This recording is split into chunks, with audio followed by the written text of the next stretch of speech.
This is episode 1132. The CFO role has this perspective on the aggregate business that really no one else has.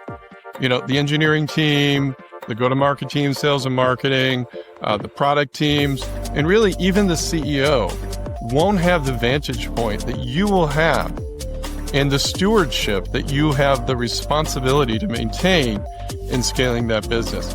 How do I execute? How do I, on paper, do the math, improve that I'm marching towards a scalable, thoughtful, intelligent business model?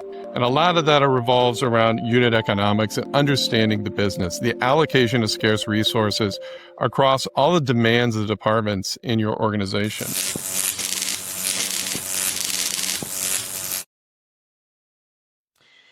Every CFO tells us they're building a model for growth, but few can explain line by line how that model truly holds together.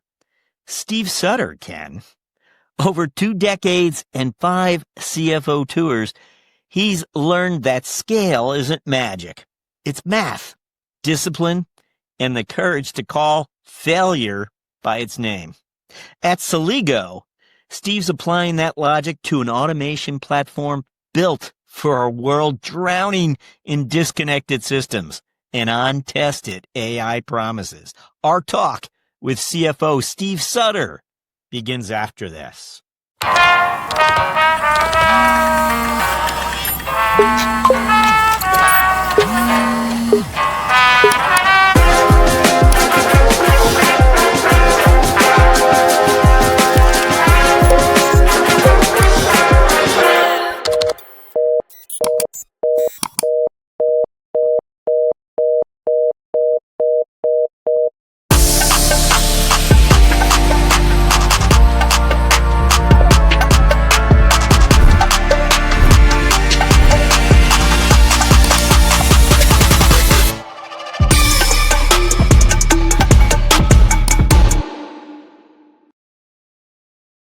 Hello, CFO Steve Sutter is with us. Steve received his first CFO appointment 20 years ago in 2005, beginning a remarkable journey that has since included 5 CFO seats across the SaaS, consumer tech, and enterprise platforms. Along the way, he's guided companies through IPOs, acquisitions, and the scaling of recurring revenue businesses.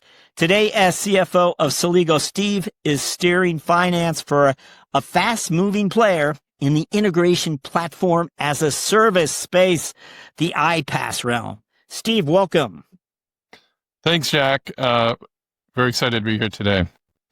Yeah, Steve, we'd love you to look back. And I mentioned the 20 years as a CFO here, 5 different appointments. But if you wouldn't mind, go back, and I know you're at KPMG way back when. So you began your career at KPMG before moving into controllership roles, et cetera, et cetera. Take us back in time. Who were you back then? Yeah, so Jack, I'll take a 1.5 step further back. I studied accounting at Cal Poly San Luis Obispo. I got a BS in accounting from there. I entered, as you point out, my career at KPMG. And interestingly, I followed in my mother's footsteps. She was a CFO of Care Corporation. She had previously worked at KPMG, worked her way up and became a CFO at Care Corp, took them public. And so I had that observation, going through school, and then, entering public accounting at KPMG. And, I was fixated on getting my CPA, passed the exam, got my audit hours in. I knew pretty quickly, or maybe even before I got to KPMG, that a career path in public accounting wasn't likely going to be my choice, although perhaps remained open to it. But ultimately, I was ready to go work on a product-based company, and I got out of there once I got certified. Tell us about stepping into industry. Tell us a little bit about that chapter, that segue.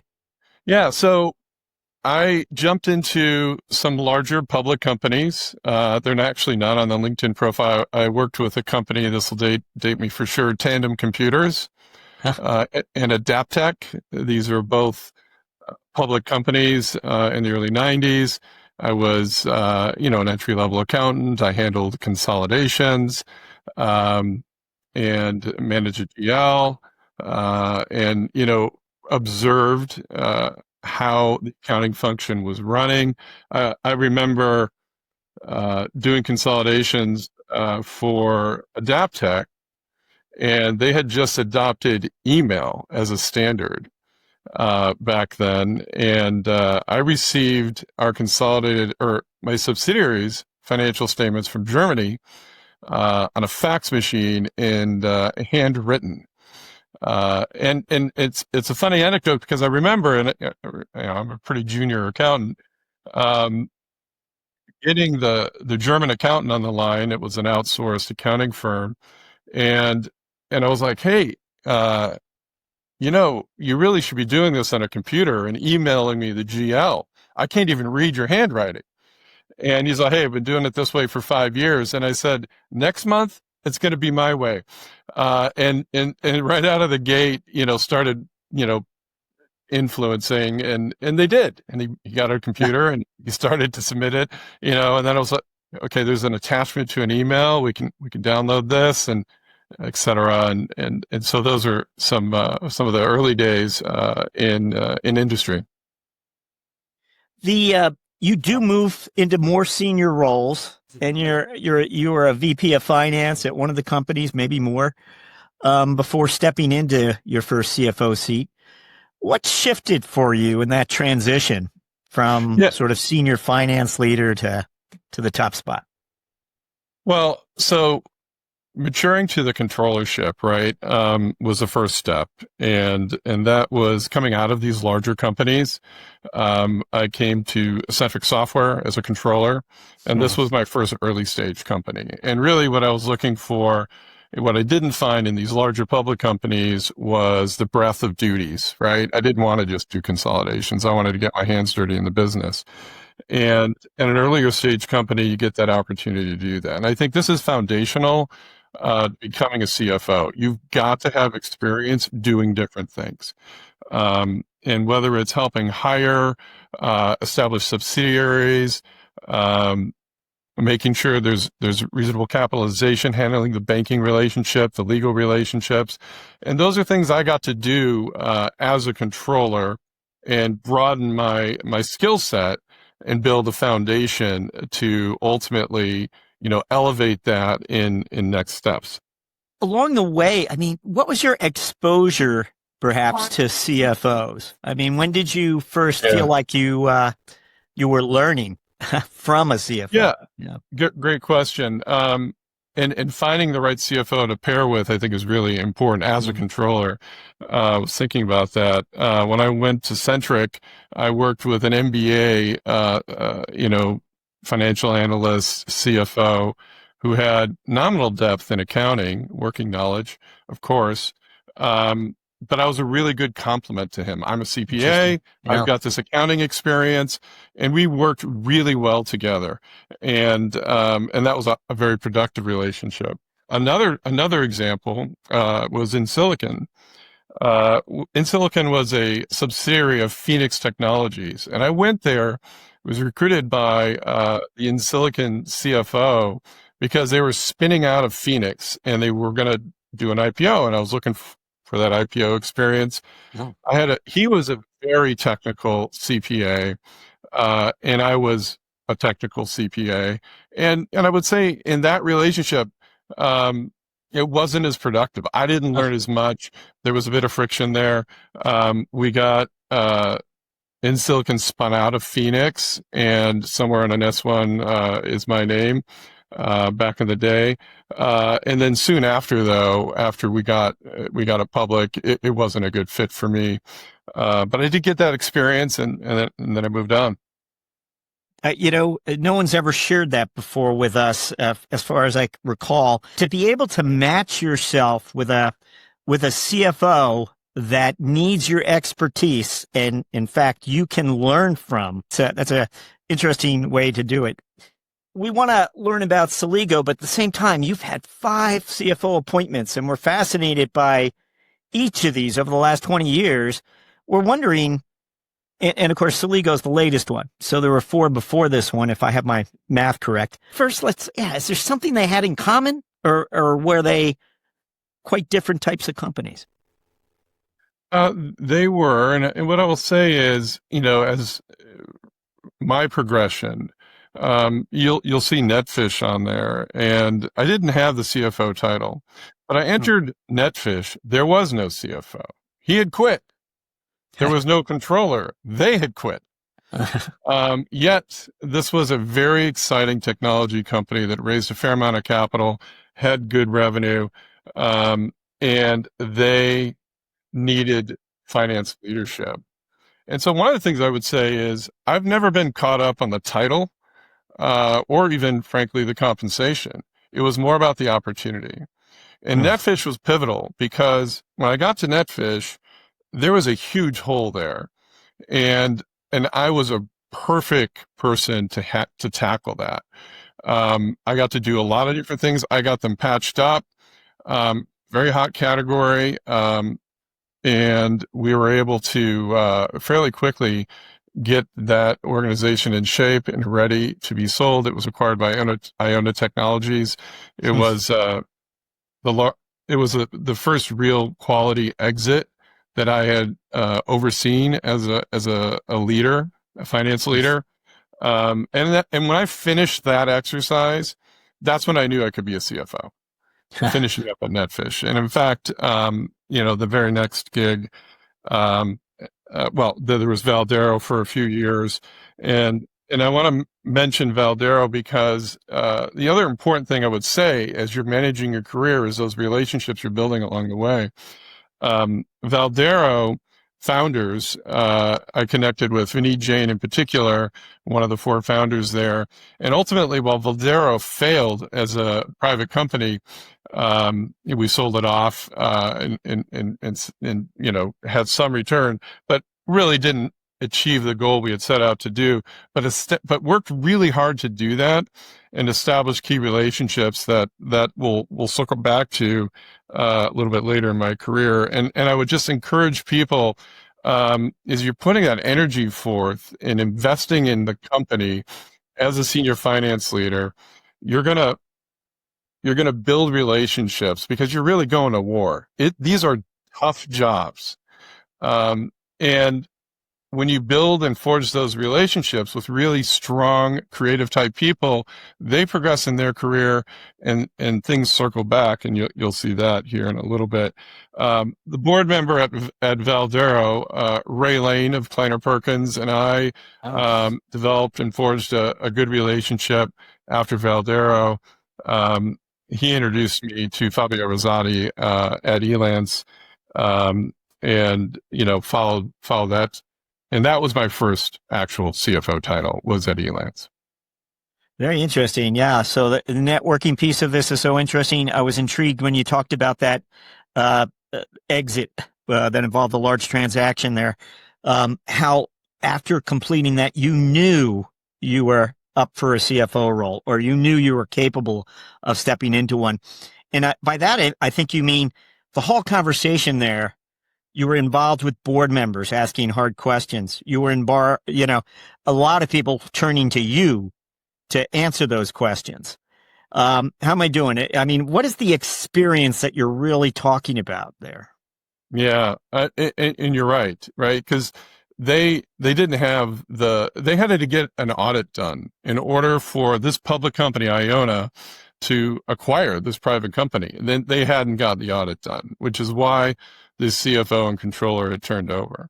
So it was a very critical event to get the audit executed. Yeah. And so I came in and got that back on the rails and drove that to completion, but also engaged in the actual transaction that was coming together. And was talking directly with, the CFO and CEO of Iona Technologies, and really just wound up in that negotiation. and executing a critical phase and getting that audit done such that, because they love the business, they wanted to buy it, but they had to have the appropriate, financial statements in order for them as a public company to acquire Netfish. And so I was able to provide, those services and gain that transactional experience, by working through that process. Along the way, you also gleaned some lessons as far as scaling SaaS businesses are concerned. Tell us a little bit about that chapter in the recurring revenue experience you began to acquire. Yeah. So, if we fast forward to Ignite, I had been out at a couple other companies, and Vinny Jain had founded his next company, Ignite.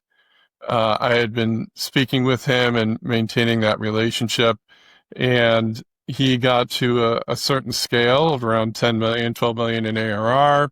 This is a cloud file sharing service that I think competed with Box and Dropbox, Google Drive, etc.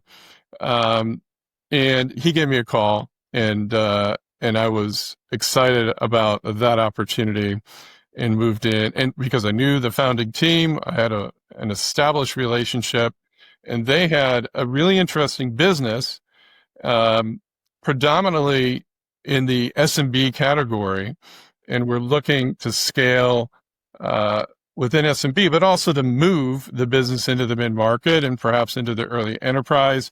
And so I got to come there, and I already had that credibility established, which allowed me in 2013 to really hit the ground running and help them manage that business to scale, to figure out the go-to-market strategy. What's the OTE and the training and the background of the sales reps that we needed to pivot us into the mid-market? How is the product differentiated? How are our competitors penetrating the market? There's a lot of freemium services, for instance. Ignite never had a freemium service. We approached the market differently. We sold to IT. We were B2B. We differentiated ourselves in a large addressable market, which is something that I really, really learned to appreciate, where multiple winners can emerge, but really help navigate Ignite through, the capitalization, obviously the finances, extremely capital efficient. We scaled through 100 million in ARR in those 7 years, and managed through their Series C and Series D rounds. It was really an exciting time to scale that business. One of the things we always like to understand better is, are there executive recruiters involved here, or are you growing through your network? Yeah. So, Jack, mostly through my network, almost exclusively, right? And it's pulling that thread, establishing those relationships. And as I wound up my tenure at Ignite, I pinged KPMG, who had worked with so many years previously, who were selling services, recruiting me as a CFO now to hire them. And they, one of my contacts there introduced me to Jan Arens, an up and coming entrepreneur, $25-ish million SaaS business, and also someone who I really clicked with as well. I love the passion of a founder CEO. I love providing that structure to help them flourish and drive that business forward that I had, previously done. And I think he was pretty attracted to that experience as well. And so, I've really had the privilege the last 5 years to help lead Celigo through, it certainly wasn't as small as Ignite when I got there. And that's maybe just some gray hair coming into play, and realizing, coming in at a little more scale made some sense. But I loved scaling, and we have scaled this business in my tenure here through another $100 million company. And in some ways, there's some plays that we're rerunning in moving squarely into the mid-market here at Celigo, and really scaling the business, and a lot of the same kind of questions, and how to grow the business in a capital efficient way, how to position against competitors, and really take advantage of developing market opportunities. Well, please tell us more about this company then. It's not quite the company you joined 5 years ago. Tell us about Celigo today. What's it about? What is this company up to? So Celigo is an intelligent automation platform. Okay, so we are an infrastructure company. Ignite was a SaaS application company. Salesforce is a SaaS application company. NetSuite, etc. We're an infrastructure technology company. We take data out of an application and we integrate it with another application. Why would you do that or need to do that? Business processes. These applications and SaaS adoption has created silos of data. And in order to run an intelligent business process, I might need customer data in NetSuite and also in Salesforce. I might need customer data from our own application and how they're using it, okay? I might aggregate all that data into a data lake, say a Snowflake or a Databricks, provide business intelligence on the top of that.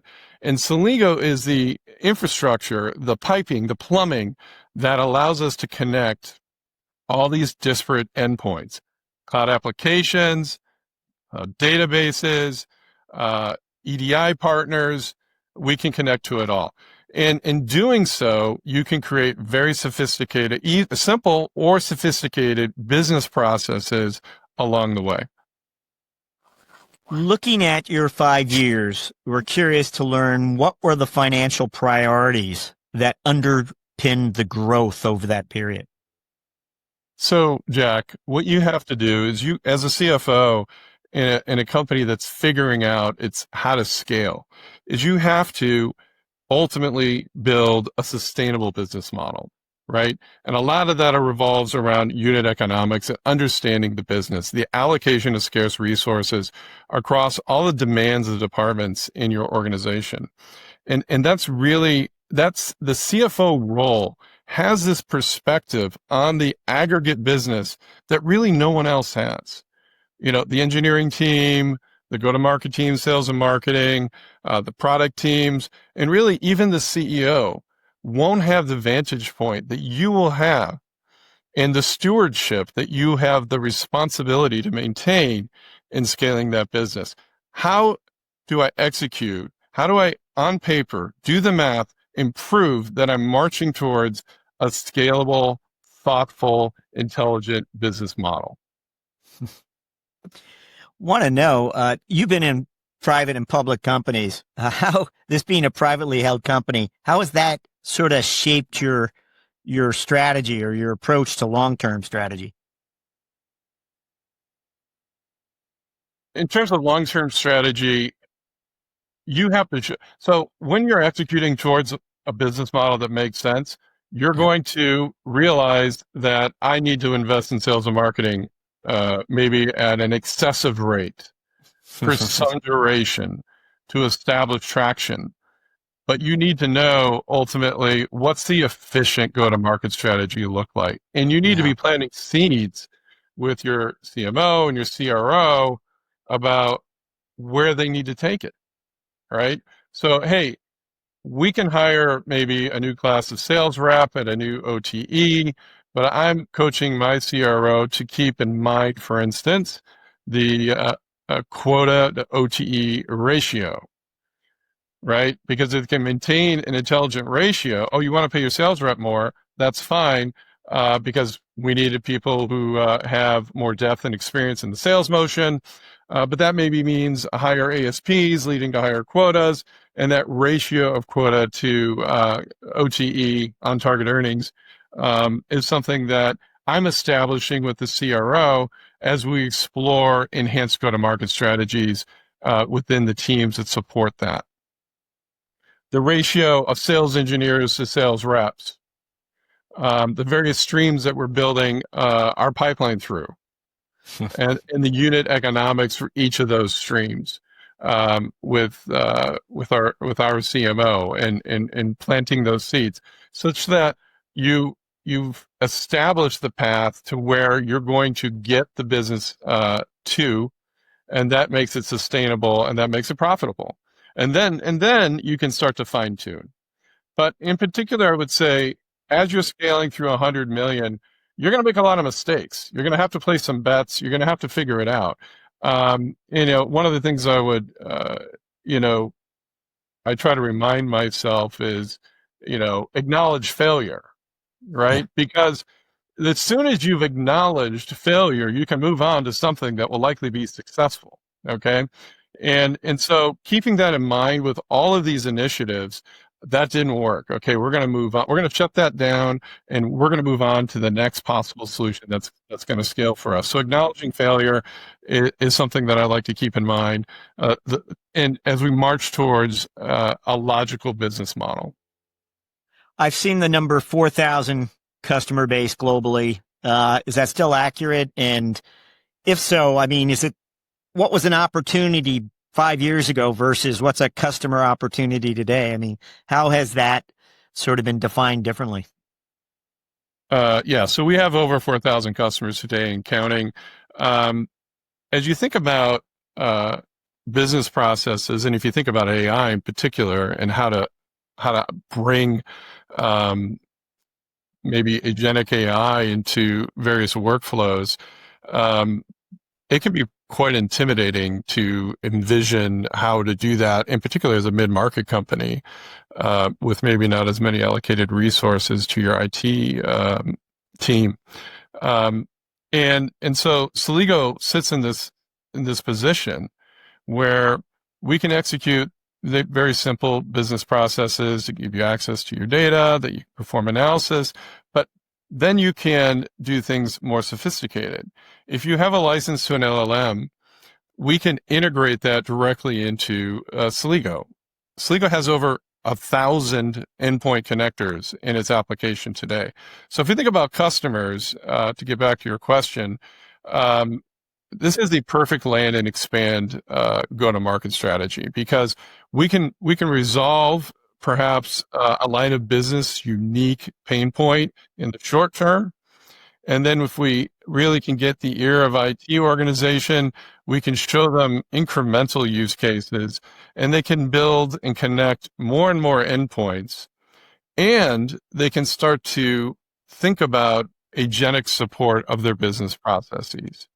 A simple example, and one of the fun things I get to do at Celigo is I have the operating team in my organization. I have a pretty broad set of teams.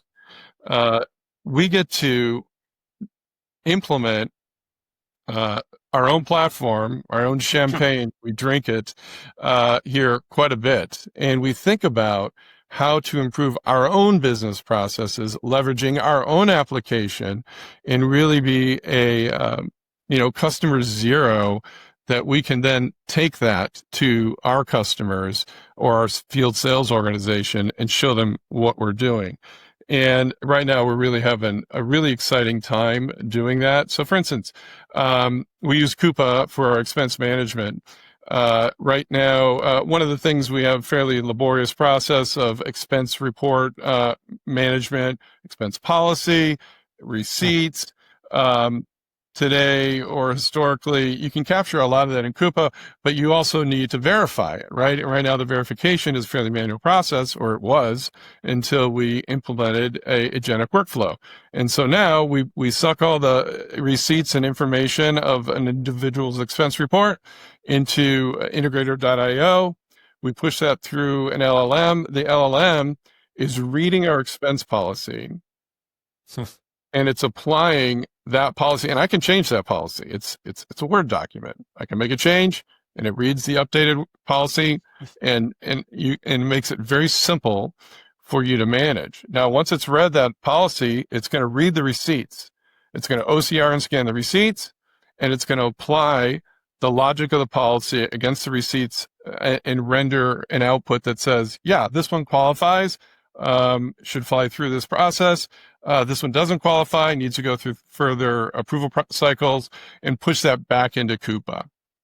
It has a very simple, agentically supported business process that we did in our own organization. And there are so many other examples. Once you crack the nut and you're like, wow, this is something I can do. The creative juices of the team really start to flow. I've got our recruiting team is pushing hundreds of resumes into an LLM to help prioritize against the various job descriptions that we have. I think a really exciting use case that we're doing is our customer success team. Before they make a call to one of those 4,000 customers, they're like re-educating themselves on this account. What did they license? When did they license it? How are they using the product? How many endpoints are engaged? They've licensed 10 endpoints. They're using 8. How many flows are running, et cetera. All that data is located in NetSuite and Salesforce in our own database, and we're aggregating that into integrator.io. We're pushing it through another large language model with specific instructions. The output of that data set in the LLM is literally a PowerPoint presentation that lays out, they've licensed this on slide number 1. They're utilizing this against those entitlements in slide number 2. The volume of flows they're running over, the last 18 months has done this. And it's really just a complete picture of that account that is built on the fly by integrator.io. And then you can just imagine how much time that took to build previously by logging into Salesforce and NetSuite and another system. And so that's a very exciting one because, it's like tripling the efficiency of customer success manager and the accounts that they can address on a daily basis. Those are some great use examples for us, use cases. Creating business value in your company over the next 12 months. Will AI play a role? Absolutely. Both in terms of how we, as I mentioned, how we leverage it internally. We're leveraging it in R&D. We're seeing efficiencies established there. Our own business processes, as discussed. And so there's all of that. But for us, we are also an AI enabling technology, right? So I think, maybe far more exciting than just getting our own organization efficient is how to share that with our customers, right? And ultimately drive our top line growth rate in this category. We represent an on-ramp for the mid-market and early enterprise and how to bring agentic AI into their business processes, where it could be otherwise very intimidating to imagine how to do that. And we do that at the infrastructure layer, right? And what I mean by that is you see every application, Zoom has AI, Salesforce has an agent, and the application layer AI support is useful, but it's useful to the context of that particular silo that you're operating in. If you think about the best place to implement AI, it's an abstract layer below. It's in the infrastructure because I can feed it data from all of the siloed datas and make it leverageable in terms of its application across a much wider data set to give you richer analysis and richer output for you to drive your business forward with. In your view, how will these types of emerging technologies change the role of the CFOs and maybe in the next 5 years, let's say? Yeah, that's a great question, Jack. I think it's changing business models, right? It's changing the cost structure where you can invest efficiently. I think it's potentially changing how you hire and where you hire people. Certainly, it's changing the skill sets of the folks that you're looking for. I think for us, as a growing business, and we're accelerating our growth, it's not a threat to our employees, right? It's a tool to make them better. We have plenty of work to do. If we simplify the mundane tasks that are part of everybody's job, we just make them better and more efficient, and it allows us to scale the business. So maybe we don't hire quite as many folks in a particular category as we continue to scale, but that's on the come, right? So that's not impacting our existing workforce. And so I think, in that light, it's very enabling, and it's a really positive thing, but it is pervasive, right? It's really going to impact every single department, and that's important to acknowledge that, and it's important to get started. I think that's the thing that I would keep circling back on. How do I on-ramp this into my business? Is it threatening? No. How do I get it here? Because it is difficult to imagine how you start. And that's where I think, the iPaaS category at large, and Celigo in particular, play a role. Excellent. Thank you for that. We're going to move to our finance strategic moment question, where we ask you for just one moment of insight that you've had along the way during your career. You've had 3 of these today already, but you might share one that came 20 years ago or last week or whenever. What comes to mind when we ask for a finance strategic moment? So, Jack, what I would say as a strategic moment, my very first CFO title was at Elance, and the first thing I did when I got there, I spent like the first 3 days just poring over their financial statements at a very granular level. Again, CPA, I really needed to understand the debits and the credits, where the revenue was coming from, and in particular, how the balance sheet was structured, the capitalization, the burn rate, et cetera. And one of the things that I found in those very first days was Elance is an online marketplace for services. Service providers would have virtual storefronts on the types of services they provide, and project consumers would post a project, and in a reverse auction, bid against that project. Someone would win, perform the services, and pay the service provider. And as a result of that, you had customer accounts. The service provider had a cash account. The buyer of the service also had a cash account. We had thousands of they take their funds out of those accounts fairly quickly, but we had thousands or tens of thousands of service providers and customers with balances on the balance sheet. Those balances were not segregated from the corporate cash. Okay. And so I'm there 72 hours, and I figured this out. I'm looking at it, and I don't have a banking background, but I'm pretty sure this isn't right. And I make some calls, and it's really clearly not right. There was nothing nefarious here. They just didn't know, right? So, but they were breaching some very serious rules that had very serious consequences. And this was a company founded by some tier 1 firms. And so within my first 72 hours of this job, I call an emergency board meeting in my very first CFO gig. I explained this all to the board. Our attorneys there shaking their head affirmatively that what I stated was really a genuine risk. And then they asked, well, how do we fix it? And I said, well, we're $16 million missing, and basically we passed the hat. And within my first week, I raised, I think, just under $20 million. So we got the capital back, and then we, of course, segmented these accounts and got it right. And then we were able to move forward. It was pretty nerve-wracking, I would say. But ultimately, we got that foundation established. And, Elance merged with Odesk and went public a few years after that, and they're still around today. There's a little anecdote for you. Well, it's a great, great, great story for us. Thank you for that, Steve.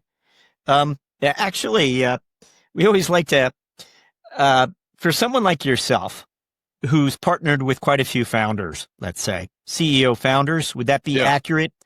Why is it that you sort of align yourself or have chemistry with this unique sort of individual? Yeah. I love building, right? And I love doing different things. I love the energy of that CEO founder, and providing that they're looking for a business partner, right? That's my experience.